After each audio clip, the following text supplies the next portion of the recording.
So I would have completed my MBA in 2024 and signed up in 2022. The reason why I chose an MBA was I felt a little bit stuck in my career. So being self-employed my entire life, I felt like I needed a new challenge and a change. And I also knew I wasn't going to see what that change would look like if I stayed in the same position. So I signed up to the MBA on the basis of changing my perspective and seeing what other opportunities were out there for me.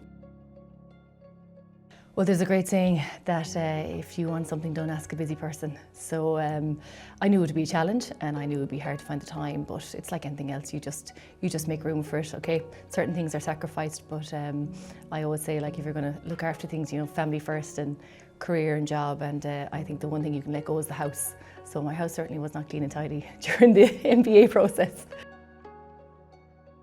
Really, the greatest learnings are sitting beside you in the classroom. It's about how everyone is thinking, you know, where the default is. I saw such diversity across the different sectors.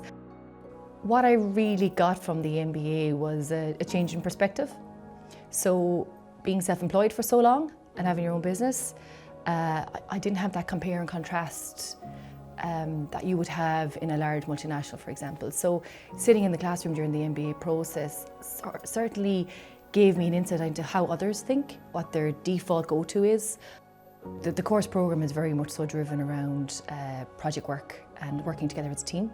And obviously you're dealing with quite a high-performing group of people. Everyone in that classroom is there for their career, or they're ambitious, or they're looking for new opportunities. So there certainly is a great opportunity to figure out where you fit in that type of dynamic. I suppose you don't really know, you're not as fully aware of your strengths and weaknesses, and I think the process certainly made me more aware of my strengths and weaknesses, and actually learning to lean into those strengths a lot more and to work then on your weaknesses. My advice would be just to do it. If it's even in your thought process and you're considering it, you know, you're worried about the time, you'll find the time. You know, drag yourself through it. I think at one stage I had a business, small kids, and I took on a new role that was quite demanding, a full-time role out of Dublin. If I could manage it, I think, you know, you will find the time. One of the unexpected benefits from the programme was the friends for life that are made in the classroom. I would say, you know, that dynamic, it was like being back in college again. It was like being 21 and the bit of fun and the bit of banter in the classroom, and I don't think that can be underestimated. The college itself, we're extremely flexible in working with people. They know we're all busy and we're travelling and we've got a family life and we're trying to keep all the balls in the air, so they're certainly very aware and flexible in that to work with you.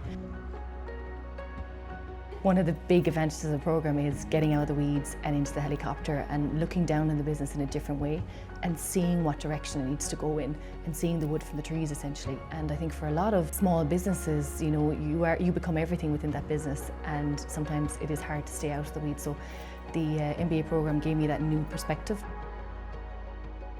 One of the main reasons why I chose the UL MBA is the fact it's, you know, really well accredited, and the 3-block monthly structure really suited my lifestyle. It's much easier for me to carve out 3 days a month out of my schedule than to be looking to carve out a day a week.